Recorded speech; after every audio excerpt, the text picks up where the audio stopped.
Hey, Diva Queens. Hi, everyone. Diva Queens. How are we today? We are back. We're back. It is morning. We are responsible working women. We're working. This is a full-time working job. My name's Andrea. And I'm Lina. And this is It's Not That Serious. The podcast.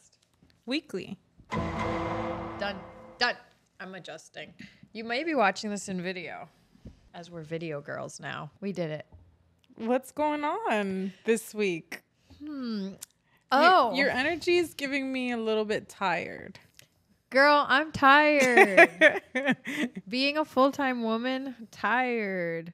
Did I have I did. I had coffee and a pre-workout. I went to the gym this morning. I probably didn't eat enough. I read something earlier that was like, I never realized as an adult how much I would be thinking about protein. And I'm like, I think about protein all the time. And It's my protein exhausting. intake. It is exhausting. It's exhausting also because like it just feels like when you eat protein, you're just still hungry. Yes. But then you see these ladies, these Hollywood ladies. I have this fixation with those, like what I eat in a days. And there's a few like nutritionist TikTok people that like always review celebrity what I eat in a days. And most of them, first of all, they barely eat anything. But then I'm like, no wonder you guys are like mean. You're so hungry. You're starving. Yeah. They eat like a handful of nuts and like those green drinks that like it's like powder and you mix it. I'm like, Herbalife? basically like that. I'm like, no wonder you're so rotten. Yeah. You're goddamn hungry.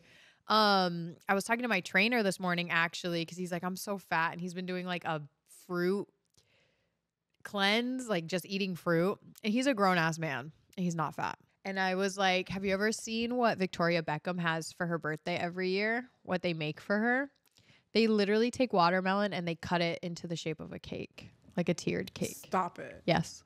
That's what she has every birthday. She doesn't eat cake? No. And she's eaten the same thing for 20 years. David Beckham went on to like a podcast and was like, you know, lightly complaining about how she's eaten like the same thing for like every meal for literally 20 years, and it's like white flaky fish and like steamed vegetables.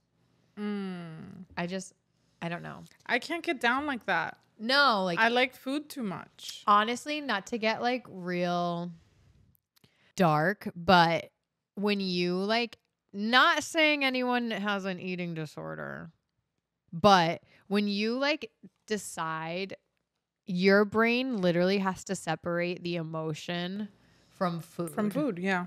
So like that's no longer, you have to like sever that because it's like such an emotional thing. And like having a relationship with food and having a relationship with people, a lot of it's centered around food and is very isolating when you're like, you know, you have disordered eating. When I find myself when I want to eat good for the week, I just like won't sit down to eat. It's crazy. It's crazy, but it works because it's like you're just eating to eat. You're not eating to like sit and like watch TV and like enjoy your meal. Yeah. You're just kind of like eating just because you know you have to, and then just keep it moving, you know? Yes. But speaking of eating. Not very healthy No, it's not. behavior, My husband but- eats like that, but he doesn't eat very healthy, but he always stands. I should tell him this theory. I don't think it will apply to him though, because he just be eating. I finally went to Pastis. Oh, pastis is yummy. Yeah, it's good. It's really good. Yeah. I really liked it. I was supposed to go to the gym the next morning. So I was like, let me be smart about what I order so I'm not like waking up with diarrhea. So I ordered the salmon. It was delicious. We had escargot to start. Oh, I love escargot. Me too. I dream about the escargot at LPN. Oh. Yeah. Mm-hmm. No, it's so good. It's so buttery. Oh, it's like garlicky and yummy. Oh my God. Yeah, delicious. And then I would like eat garlic. yeah, I would eat garlic. People that don't like garlic, they need help. Yeah. Garlic is life. I would put garlic in everything, honestly. There's this bread that you know, like it's not Ezekiel bread. I mean, it might be Ezekiel bread, that it's like much less calories, like much less carbs and stuff. I think it's grain free. Might be Something because it has a lot of like fiber. Right. So I call it air bread because literally the bread tastes like the air. Like it tastes like nothing to me. Right. So I made garlic bread the other day on that bread and I was like, oh, this tastes good. Garlic air. Garlic air bread. With raw garlic or like powder? Raw garlic. Oh. Yeah. I minced it and then mix it with the butter and then you just spread it. You slap it on that thing. I want to see this bread you're talking And about you to air confirm. fry it. At Pastis, wow, amazing dirty martini. Really? Yes, I was like, I literally told the server, I was like, send my regards to the bartender. And they also have this petite pickle martini. That's cute. You love pickles. I love pickles. So what is it? Pickle juice instead of olive juice? Yeah, and it was really good. And then it comes in like a miniature little. I might like that because I actually don't like olives. You should try it because it gives you pickle on the back end. But it was really good, super smooth. If you're in Miami or visiting Miami, definitely go to Pastis. Yeah. They have one in New York. It gives New York. Yeah. It gives New York restaurant. But I love it. It was very good. I went, I think, for lunch. I haven't gone for like proper dinner. It was super nice. We went on like Tuesday. It was like with some people from work. Super chill. It was easy. What have you been up to this week? What have I been up to? Nothing. My trainer went to Brazil for a week and a half, almost like 2 weeks. So I was like forcing myself, like peeling myself out of bed to like get my ass to the gym by myself. So hard. It's so hard. But I did a pretty good job. I worked out 3 times and then I also played tennis. So that always helps because that's a lot of cardio. So yeah, just getting back to it. Yesterday morning he got back, so I am sore. So you went to see him? Yeah, I'm sore. Yeah. It's a good feeling, but it's also frustrating. My like glutes were super sore this week, and I'm like, oh, but at least they're working. Yeah, I made my own glutes sore. I was proud of myself. At your home workout? Yeah, my home workout. What'd you do? I did like Bulgarian split squats, those things. Yeah. With that bar that I have. I have the Bala like bar. The weighted bar. The weighted bar, and that thing. It's like 15 pounds, right? I have 2. I have a 15 and a 25. Oh. The 25 is like heavy. Yeah, but split squats with weights. Oh. Yeah. Other than that, I just been kind of like, like trying to connect with people on LinkedIn. I'm trying to find like some new producers to work with, some new creative directors and like ad agencies, because at the end of the day, like those are the people that make the decisions when it comes to like commercials and like ads. Yeah. So I was doing that. Do you have an agent? That's about it. No, I don't have an agent, but I want one. I need one. Agents listening. Yeah, any agents that want to represent me, please let me know. Tap in. Shall we get into it? Let's get into it. All right. What's our opinion on like Beyonce's year in music? I did think it was interesting. We're gonna circle back on this. The CMT Awards snubbed her. Country Music Awards. Did they? Yeah, she didn't get one. Wow. Yeah. It's tough. Part of me gets it because you can't just jump into a genre and then like win all the awards. I see it like, I think it goes, it's something that doesn't go that way. And I think it's also loaded because she's black. I think it's a racist thing. Yeah, it's racist. One, because like there's a lot of history in black country music. So I think that genre wants it to be white, but it's not necessarily white. Yeah.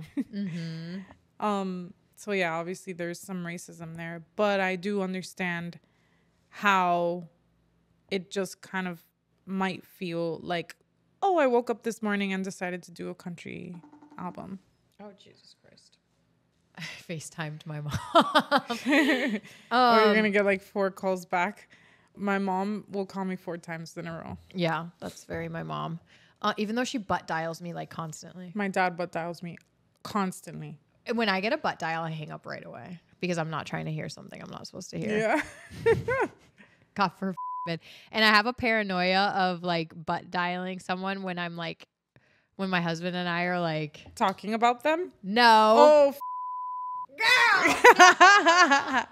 But yes, so like literally before we'll start, I'll literally like make sure my phone is like on the nightstand and I'll be like, okay, it's locked. Like I'm not trying to roll over on my phone and have anyone hear.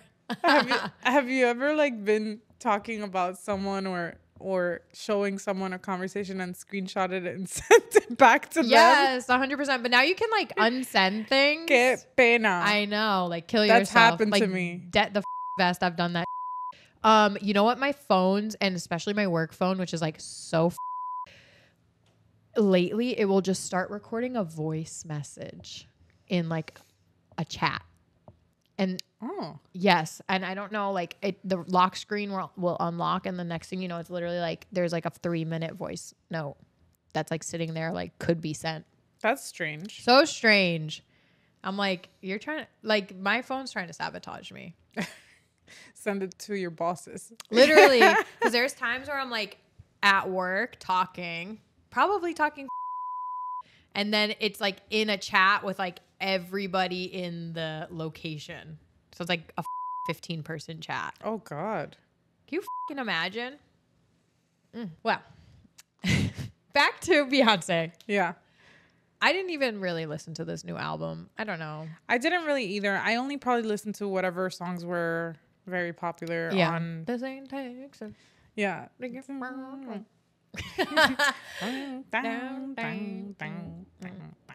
you guys like our remixes? That's what we call my husband when he sings English songs. We call them his remixes because he never knows the words. So he just makes up the words. Let me tell you, Andrea's husband got down and karaoke the other night for Andrea's birthday. I was impressed. If there's one thing about my husband is he's going to participate. Which I like that. Like he's not going to be like that he thinks he's too cool for this because we are not cool. And we are uncool together. Yeah. I'm going to participate too. Yeah, hell yeah, I'm going to participate. I hate when people act like that. Like, no. Like, what do you think is going to happen? We're just having fun. I know. God, this is going on a tangent. Beyonce announced with Levi's I don't even know if it's a collaboration. It's almost as like an endorsement.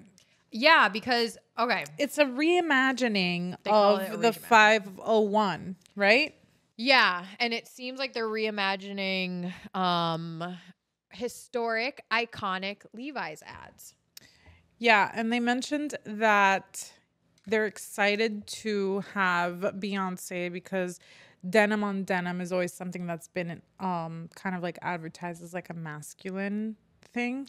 I read that, and I do think that's interesting because maybe it is so, or maybe I'm just too much of a fashion person and I have like blinders on, but like me and my girls rock denim on denim.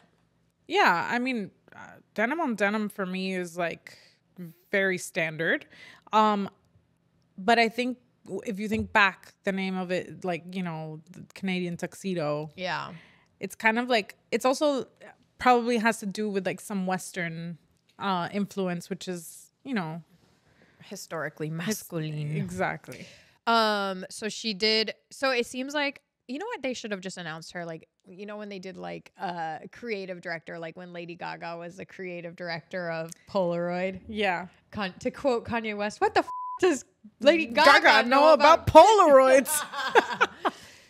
They should have just announced Beyonce as like a creative director because it doesn't appear she's actually doing any type of like item specific collaboration other than just wearing some Levi's. So they the first ad was like a video short called Laundrette, and it was a reimagination of a 1985 ad where the man goes into the laundromat, takes off the Levi's, that he's wearing and puts them in the wash and like sits there in his bunties.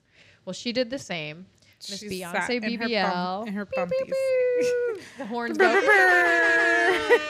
I said what I said. I'm sorry. I've had people come for my neck in DMs when I'm like Beyonce BBL. The Beehive. The Beehive don't play. The Beehive does not play. You do not want the Beehive as enemies, but I agree. Her shape looks a little different. The shape is sus. I'd be interested to see the belly button. That's all I'm going to say. I think her belly button has always looked like she's had lipo, even when she was younger.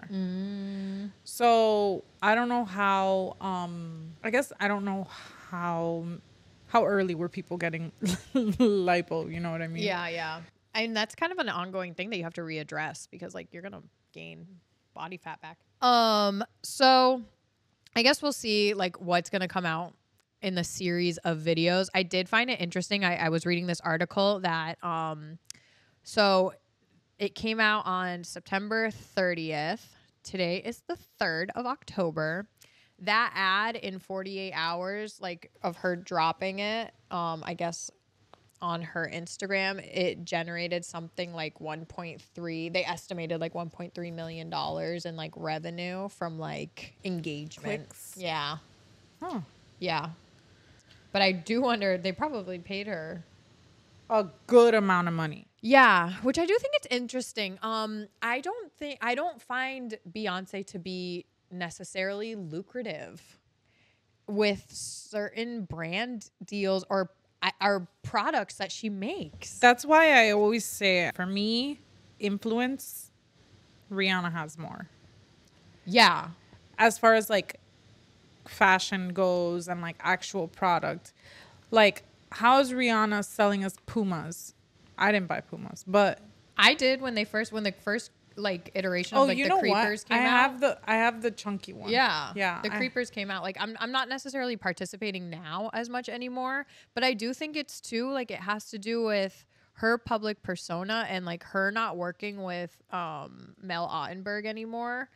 I don't necessarily find her street style as compelling anymore. But like back like 5 years ago and when she was working with Mel, if she stepped out in anything, I'd be like, that's a look. How do I recreate that? Yeah, but I feel like what has Beyonce had endorsements with? Like Ivy Park, right? Which is her, is it her actual? That's hers, but brand? It started with, what the hell is the name? It's kind of like Topshop, but in the UK.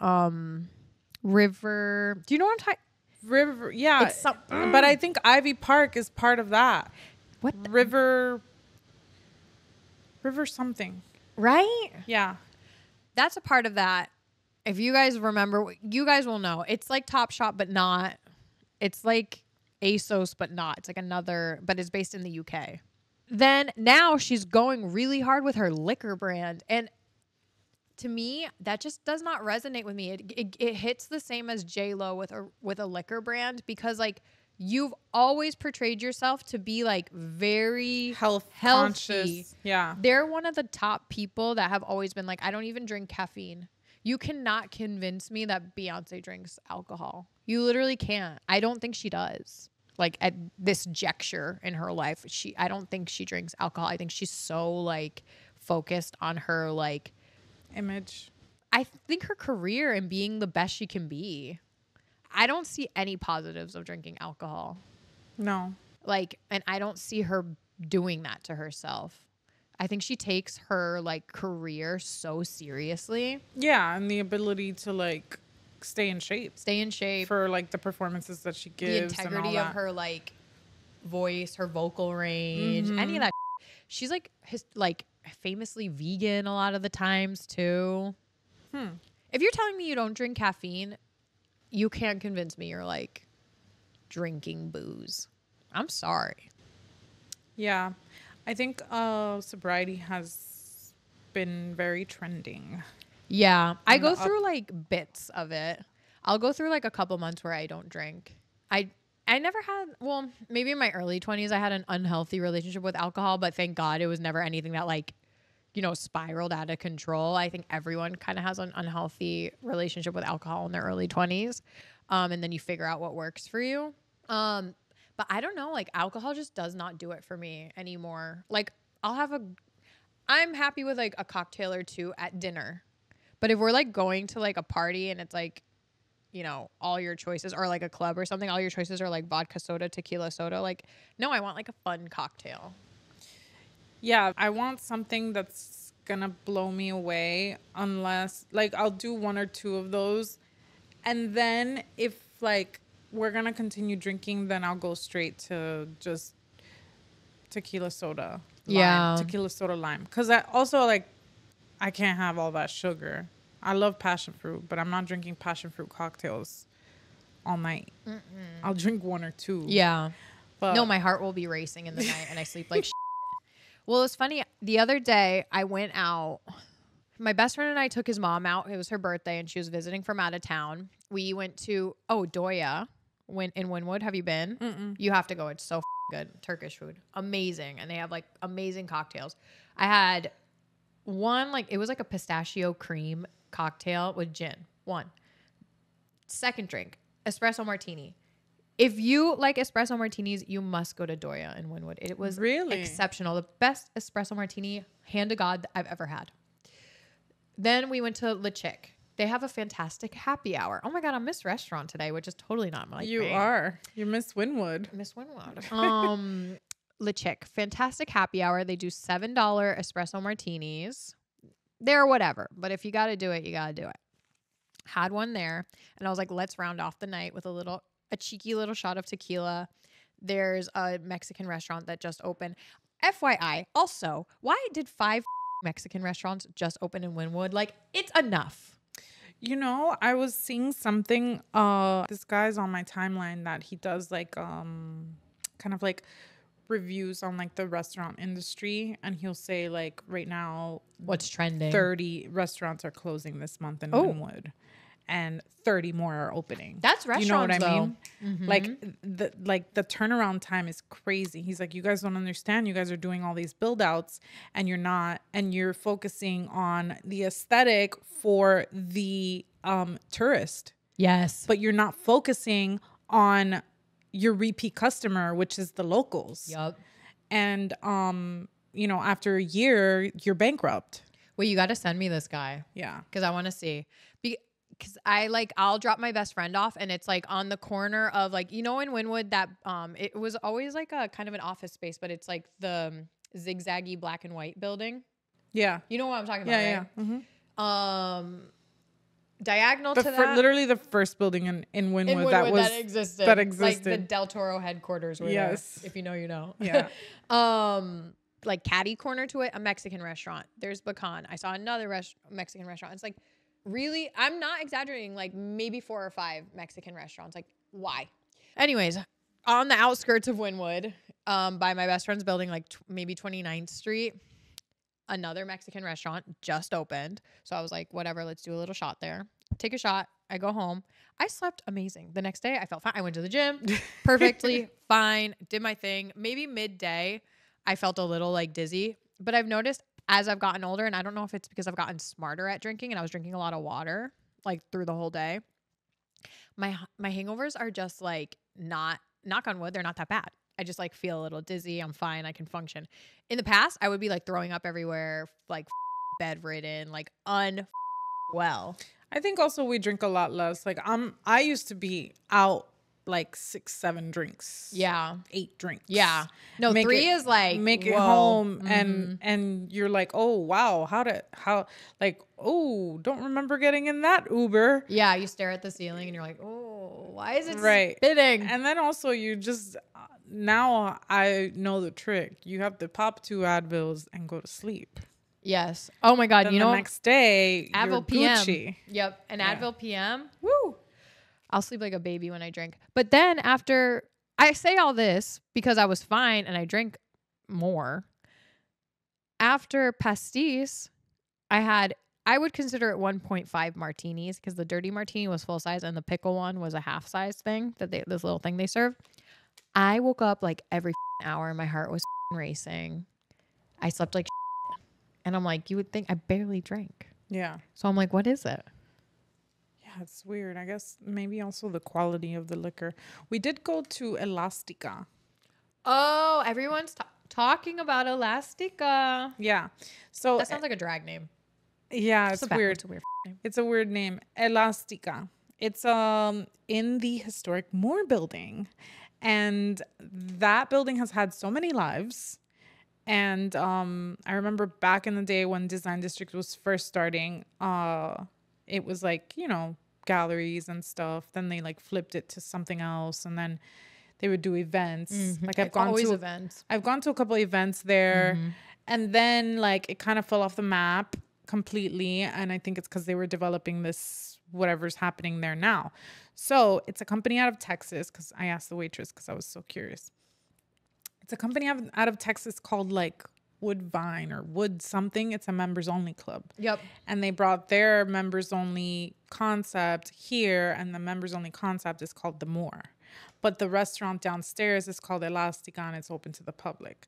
But if you see anyone posting on the second floor, that means they're in the members only member area. What is the perks of the members only there?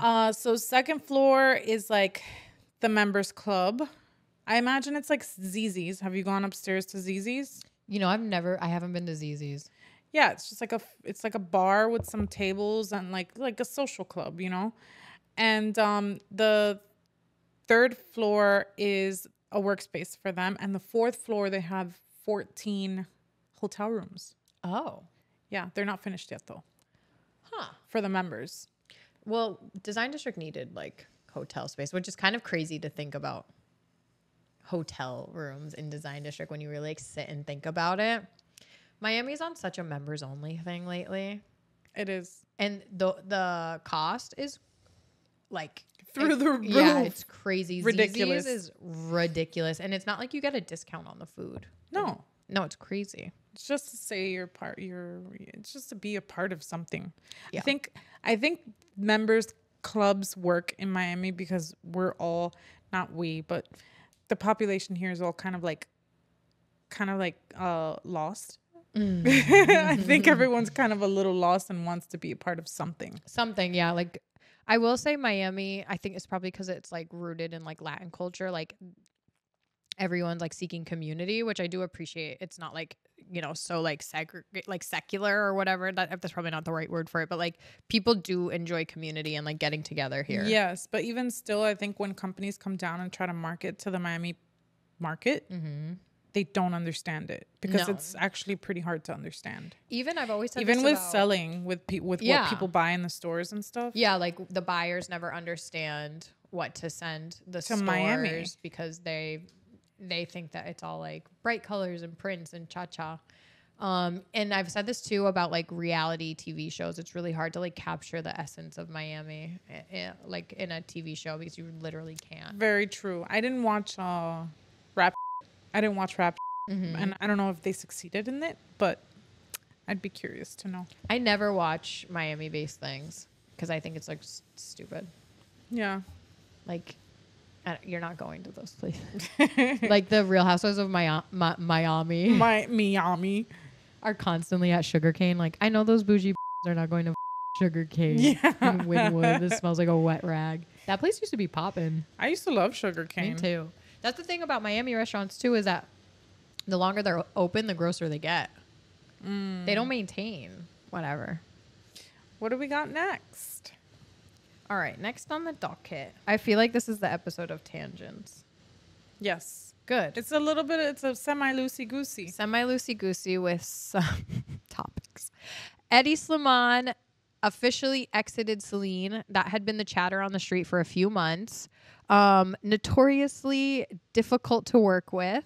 Hedi Slimane was in contract negotiations with LVMH for months after 6 years at Celine. And it appears they could not come to an agreement. I feel like that's happening. Like there's definitely creative director musical chairs happening currently. Jill Sanders up for someone new soon. It was a husband and wife that was there for a while. But they announced Oh, Chanel is up for grabs. Chanel's up for grabs. There's chatter that Jonathan Anderson might Loewe. leave. Loewe. Yeah. But they appointed someone to Celine immediately. Yes. What's his name? Michael Ryder. So Michael Ryder was under Phoebe Philo when Phoebe was creative director of Celine. And then when Phoebe left, he went to Ralph Lauren. And so it seems as though he's appointed, but they haven't announced it. But they're saying that Michael Ryder is already living in Paris, but has kept it really low key. Have they announced it? I think they announced it. They did? Yeah, because they were already talking about his background. Oh. Yeah, he's never really been in the limelight at a brand. He was a women's wear designer at Polo Ralph Lauren, and he went to Brown University. But a lot of people are excited for him because he's kind of like a sweetheart, like darling of like New York style. I know the Miami Design District store hates to hear a creative director appointment because they just finished that renovation that's extremely Eddie. Yeah. They spent a lot of money. If you don't know, Celine had a store next to the Moore building for years and years when Phoebe was there. They spent a ton of money. It was one of the last stores they unveiled under Phoebe, a beautiful store in Design District. And then right after they completed it, they announced Phoebe's exit. And in walks Eddie. And like almost immediately after that, they started the Eddie renovation, which Eddie has like a really specific aesthetic. They just reopened like April or May. And it was like exorbitant, the amount of money they spent on that store. And it's super, super Eddie, which looks like Saint Laurent. And now this. And it sounds like this new creative director is probably going to gut it out. Probably. And Go back and gut it. It's going to look more like Phoebe aesthetic, Celine. Someone needs to do a wellness check on Phoebe Philo's brand because like what's going on there? Yeah. We don't hear from that. Are people like shopping it? Like, where's it carried? Bergdorf's probably? Is it releasing? Is it walking? You know, I don't think it's walking, but there's already been like a few collections. And remember the drop? People like were going crazy. They were going crazy about it. That's very true. Well, the rumor on the street is that Eddie's going to go to Chanel. That's the rumor on the block. I reposted this. Someone commented, please go ruin Chanel now. I don't understand these creative directors, and this kind of leads us into our next topic, but like just create your own namesake brand because like it's not like you follow the DNA. You gut the DNA of a brand. Like an Hedi Slimane and Alessandro Michele, they just gut the DNA of a brand. They just inject their own DNA. Yeah. I had heard he didn't want to because he didn't want to deal. Like, I had heard Eddie didn't want to have his own namesake brand because he didn't want to deal with, like... It's a lot to deal with. It's a lot of money. But financially, he would have backers. Like, he could have dealt with it. But we talked about this on a previous episode. Like, he got really ridiculous with his demands at Celine. Like, he was asking for, like, percentages. Not only, like, his contract, which I'm sure is super expensive, but he was also asking for, like, a kickback percentage on, like, all revenue. I don't think they would have done that. I don't know who they would have done that for. Maybe that's the deal Karl Lagerfeld had at Chanel. Yeah. I mean, that to me would make more sense. But I think Eddie gets a little too big for his britches. I saw that there was also, says that people would like to see Jacquemus as designer for Chanel. That could be pretty. Yeah. I don't know. Like, Chanel's been off the rails for a couple years now with this, like, Chanel Zara look. So I don't know what the direction of the brand will be. Chanel Zara. Did you see Stefano Pilati is doing a Zara collection? No. So it's supposed to release tomorrow, but I'm so excited. So Stefano Pilati is the man that kind of created the aesthetic of YSL, Yves Saint Laurent, that like we all know, because he was with the brand from like 2000 until like Eddie came in like 2010 or 11, right? Like 11 or 13. Yeah. So he was like the person who created the YSL tribute and that whole look. Like a very classic Saint Laurent aesthetic. The tribute heel. Yeah, the iconic tribute, Trib 2. The one that's got Miami girlies in a headlock. Yes. Did you know when he was designing those, he would do a prototype and then he would wear them out to see how comfortable they were, and they're called the tribute because they're a tribute to women for their comfort. Oh. So yeah, he would wear them to make sure they were comfortable. The tall ones are not that comfortable, like despite what anyone says. Yeah, but then the ones that are not tall, they look like your mom's heels. Literally, there's like sensible business lady shoes, like you're going to do a little stint in the courtroom. Yeah, but you're not supposed to show your toes. Oh. Not a toe in the courtroom. Yeah. So anyways, he did his own namesake brand, and he actually has like a really kind of like dark goth look now. Kind of gives like Rick Owens in a way, but he is doing a collab with Zara, and I think it's going to be yeah, I think it's going to be really good. Are you going to line up at Brickell City Center? Nar. Nar. But I am going to look online at it and probably not buy anything. Yeah. Just have a peek. Just have a little look-see. You're not going to participate that much. Just light participation. So, in other news, LVMH has officially sold Off-White. They owned like 60%, right? Yeah, they sold their portion of Off-White. They sold it to like not like private equity, but it is like a company that deals with. They sold it to a company called Bluestar Alliance, which has Hurley, Scotch and Soda, BB, which I had no idea that was still even a brand. English Laundry, I don't know what that is, and Brookstone. Brookstone, like where you would sit in the massage chair I think and so. play with the Yes. gadgets. Yes.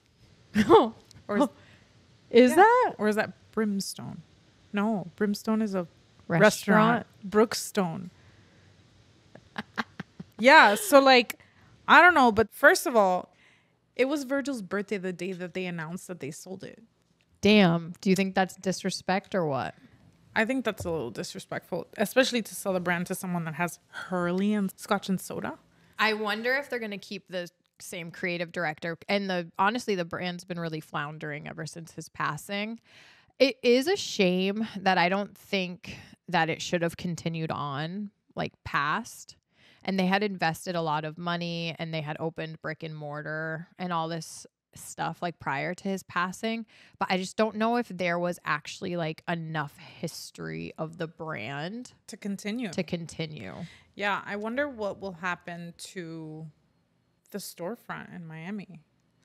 Like, do you think that this company has enough to like sustain Off-White as it is? I don't think so. I don't think so. I think it's gonna, I don't know. Because I always like to ask, you know, this is my favorite ask, like, who is this for? Mm-hmm. Who is shopping this? I think it's going to go in a direction of like Philip Plein. Oh. Unfortunately, because I don't know, like, who's the client for that? Like Eastern European, maybe, because it's not like cool people are wearing Off-White. Like you and I, cool people, are not going to Off-White. I'm not calling for Off-White. And I don't shop there for my clients. No, like dudes don't want that. Just kind of corny dudes. It's weird. It's like the young dudes kind of want it, but I don't know. I haven't really been able to gauge because like I had a client that did ask me for some Off-White stuff and I was like confused about it. I feel like the allure of Off-White was Virgil, because even when you like, if I think about people talking about it, they were like Virgil, like talking about him by name. It's not like it wasn't Off-White. I think you're right, and I think it's just like anything else. When a creative director leaves a house, like some people will stop buying that brand. Like Matthew Williams was at Givenchy. I was buying Givenchy for my clients. Matthew Williams is no longer at Givenchy, so I will not buy Givenchy for my clients. I like Matthew Williams. That's who I was buying. Yeah. I imagine that Hedi Slimane has the same concept with Saint Laurent. 100%. You know, like people want Hedi Slimane Saint Laurent. They don't necessarily want Anthony Vaccarello Saint Laurent. Yeah, exactly. So it will work in a standing brand like, you know, it's typical for creative directors to roll through houses. But if the DNA of the brand was very short-lived, because like Off-White, it was maybe a decade, not even. Yeah, probably like 2012 or something. Before his passing. And then the allure of it is actually him, the persona. Because I think beyond anything else, like, I don't think this is really controversial. I think a lot of people aren't ready to hear this. I don't think his actual design work was like groundbreaking or anything. I think he understands aesthetics, and he understood aesthetics and what was cool and creating desire around things. Yeah, I think he's a researcher. Yes. He was a very, very good researcher, and I think he had a way of delivering what he's researched in a very like unique way, I guess. But it wasn't, for me, it was like you said, it's never been like top for me, you know? And especially I've always been the girl that like if everyone is on something, like I'm not on that. Yes. Like everyone with the yellow with the construction belt. What is it? What are those called? It's an actual mechanism that we use. Yeah, like for moving furniture. Yeah. Like those straps. What are they called? Ratchet straps. There you go. Ratchet is right. Ratchet straps. But yeah, like maybe probably the only time I was kind of sniffing around the brand was like early days Nike collabs. Yes. But even those went off the rails at the end too. And they nobody's buying those now. Do you remember? No. They were impossible to get. You know what's so wild to me also? The state of the sneaker culture. Yes. Like, did you see resale culture is like in shambles. When Nike leaned heavy into the dunks trend and then they were like overproducing, that like just oversaturated everything. They oversaturated the market, and that's when everything started kind of getting a little crazy, especially with resale. But that's pretty typical with like sneaker culture. It's cyclical. Yeah. There are times where people like it becomes mainstream and people are really into sneakers. It had a really good run. It did. This last time. The CEO just stepped down. I saw that. Did we talk about that? No, I don't think we did. But it was recent. Yeah, it was recent. Yeah. Crazy, because I was thinking like just like things are not reselling for what they would have been previously. Like things are selling for like under retail, yeah.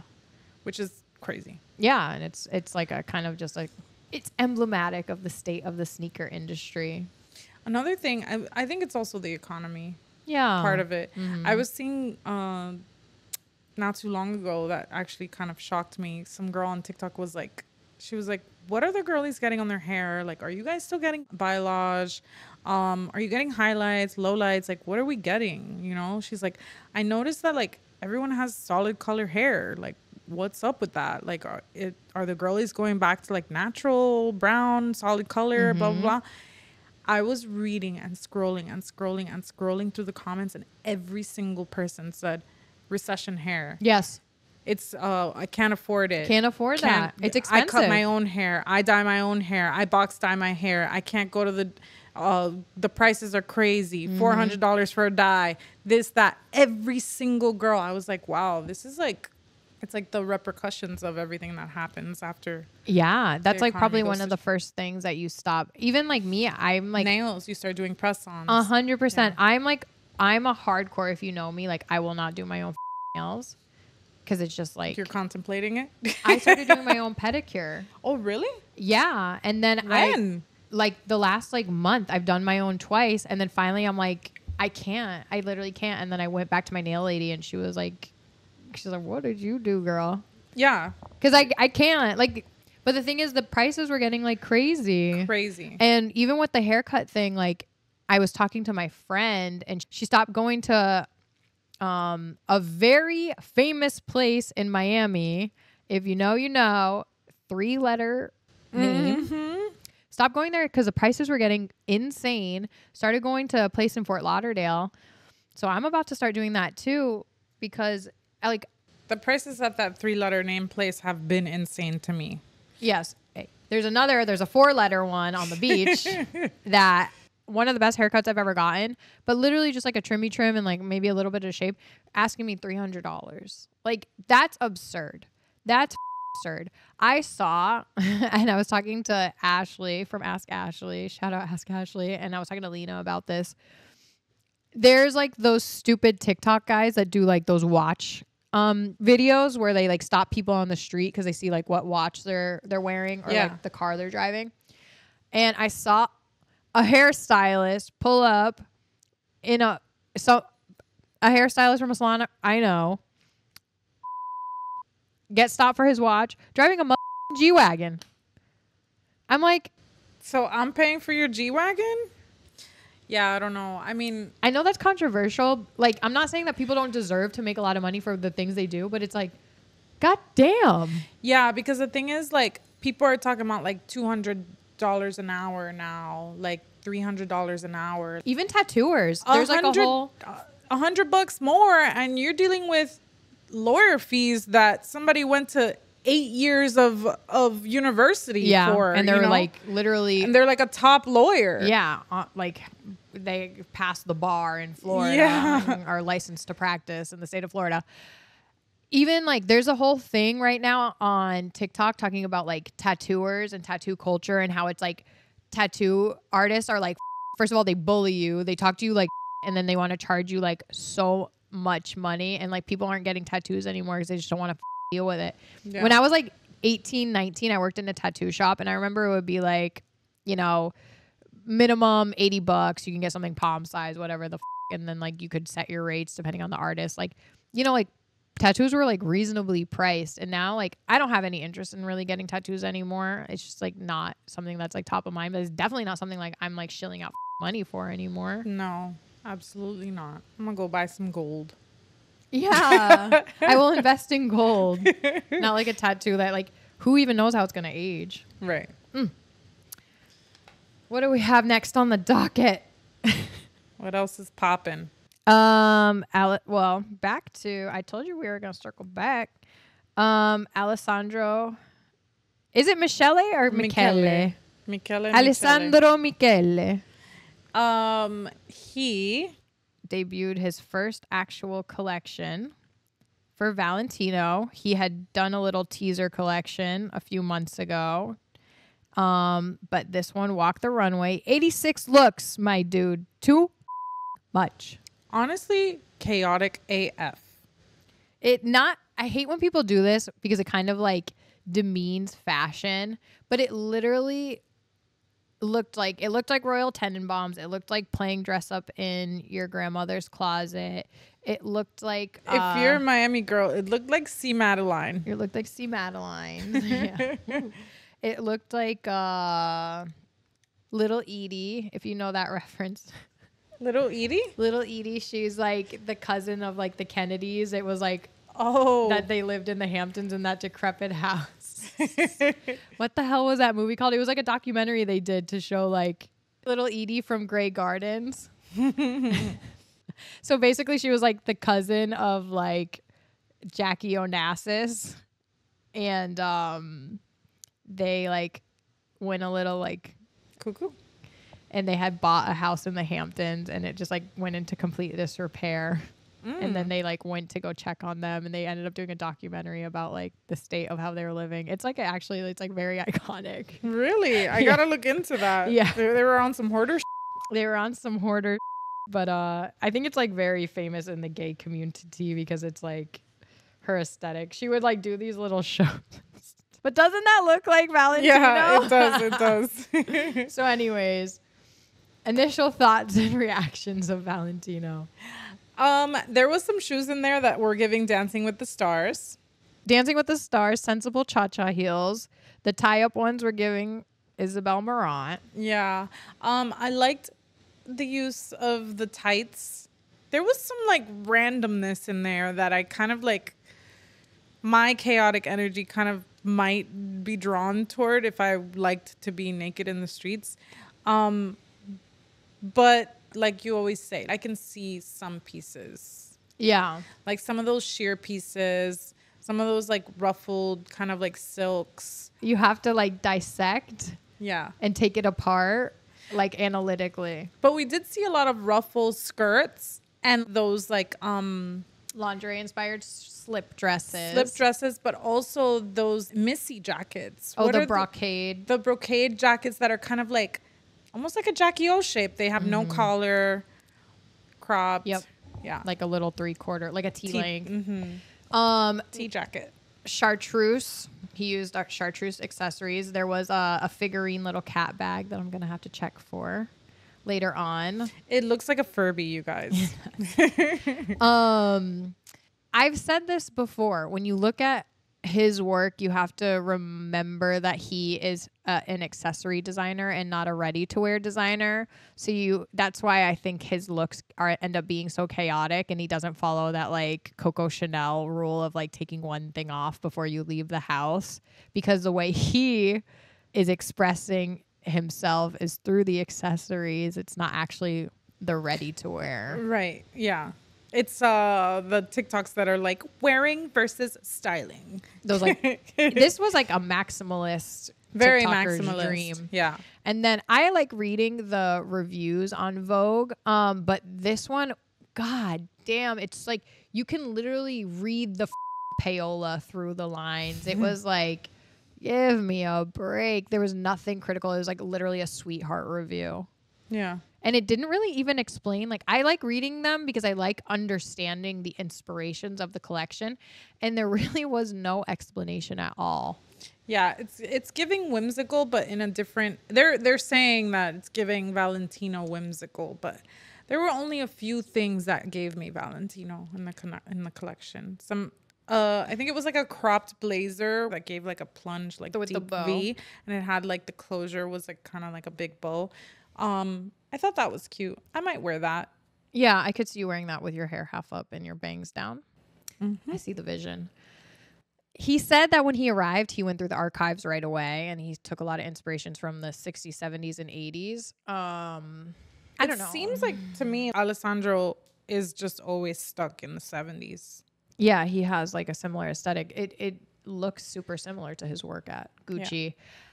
I say this a lot. I'm not super familiar with the archives of Valentino, but I do think the last creative director was a little bit closer, because to me, like, Valentino is more like classic feminine lady, like a little bit more precise tailoring. It's a little more opulent, I think. Mm-hmm. This, I don't really even see like a little more structure. Definitely. Yeah, right? Yeah, I think I not even like crazy sharp tailoring, just like a little more precise that gives more of like a feminine look. Yeah. Like original Balenciaga kind of. You know what I mean? Where it's like yes, understanding that. So I don't know. We'll see. We'll see what happens. We'll see how it continues to evolve. Are we even gonna get to Diddy today? No. I know, it's kind of, we can do a really quick Diddy update. Because we were just yapping, girl. Mm-hmm. You know how we be yapping. We were yapping around. All right. So our one of our newest segments, third week in a row, Diddy update. So one of the latest Diddy updates, the third bail package was denied. An attorney based out of Atlanta representing like 120 of his victims is coming forward. They're going to be filing soon. Some of the victims as young as 9 years old. Wow. And he's saying... Or victimized as young as 9. Yes.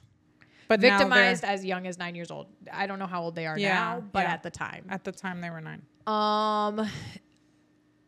He also, the attorney representing them also stated that there will be many, many more names that will shock you, that will be brought forth, including like businessmen, celebrities, whatever. One of the last things I saw was they pulled Kim Porter's book from Amazon. They cannot confirm if it's the one actually written by her. Her family is claiming it's not. But I wouldn't be surprised that they're claiming that, because Albie Short, her ex, the father of some of her children, or at least her son, is still alive. So I'm sure he doesn't want that out there about him. Yeah, that might cause some real problems. And everyone's still coming forward with their Diddy stories. Most recently, a comedian, Jeff Wittick, came forward about going to a party at his Miami home in 2010 and seeing live sex there. Not knowing that it was going to be like this kind of party and realizing that the girls he was with were like they were like dressed in nipple covers or like see-through, showing their nipples. Apparently he's like, well, you guys are going like that, right? Yep. And they said, you don't understand how you're supposed to dress for these parties. Yep. This is how you dress for these parties. One of his longtime photographers came forward too and did an interview talking about the parties and that there was kind of like a known thing that like, you know, things were going on in bedrooms, but she was like never invited, but you had to be like invited to go into those bedrooms. Yeah, it's a lot. And then the biggest discourse I've seen over the past week is just like everyone kind of discussing Justin Bieber. Did we talk about that last week? No. So yeah, people kind of like dissecting a lot of his previous work, specifically the music video Yummy. There's a lot of like cryptic messaging in there that's very disturbing. And even they were releasing videos from behind the scenes and like how painful it was for him to even record it. So yeah, I haven't seen any of that. I gotta go look into it. Yeah, it's real dark-sided. Should we get into one simple listener question of the week? Yes. Listener question of the week. Boop, boop. We want to thank you guys each and every week for submitting your listener questions. You can submit them to It's Not That Serious This Week at gmail.com. You can also submit to a segment that we actually have never done, and we want to do it. Was it a bad day, or that person just a piece of what's our question today? Okay, so our question is, do you guys follow any fashion faux pas rules, like not wearing black and brown together or not wearing white after Labor Day? As I've gotten older, I think I don't, and I just kind of like dress however I want. I will say, if there's one thing that, and I don't even know if you would consider this like a fashion trend, but it is an aesthetic trend. I have a really hard time not having my fingers and toes match. Toenails and like the polish really? color. How funny. Yeah. I'm like mix match all the time. It like literally hurts my brain. And I'm doing it right now, and it's like it's literally by one shade. I have dark red and I have black. Yeah, for me, I remember when I first got into fashion, well, when I first started like assisting and stuff, and I went to New York on a trip to assist the stylist I was working for, I was having like this like brain fart because I was like, no, I can't wear that. I can't wear these pants and I can't wear that jacket because I can't wear black and brown. And she was like, girl, who told you that? So You're like my mommy. So I'll always think about that moment where I was like, who did tell Who me lied that? to you? Yeah. So no, I wear whatever I want. I wear black and navy, black and brown. Black and navy was such a rule. It was very much a rule, but it's very Saint Laurent actually. It is. And what else? I also do wear white after Labor Day. Yeah, we live in Miami. It's hot until possibly January. And what else? Oh, Adidas, Nikes, I won't do. Okay, I won't do Adidas socks Nike with Nike sneakers. shoes. I won't do that. Or like Nike socks with Adidas sneakers. Okay, I also won't do that. Yeah, I think that's the only like rule I imposed on myself, which previously, when I was a little bit more, I don't know, like 2017, I was having like a different kind of mindset, I would do it. On purpose, or just didn't care? I just didn't care. Yeah. Yeah. I'll do my Solomon sneakers with Nike socks because it's like there's not Solomon socks. Yeah. But I don't like doing Adidas with Nike because I just feel like a teenager is going to make fun of me, and I'm scared of teenagers. Same. So yeah, those are our rules.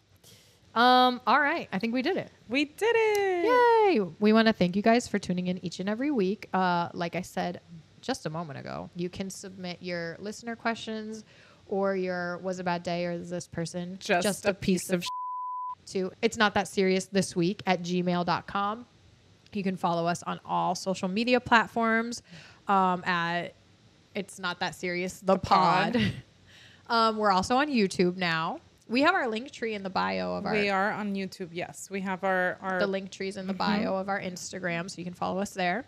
You can follow me at Drea the Angel on all social media platforms. And you can follow me at Lina Gosh on all platforms. Remember that we love you. And also remember, it's not that serious.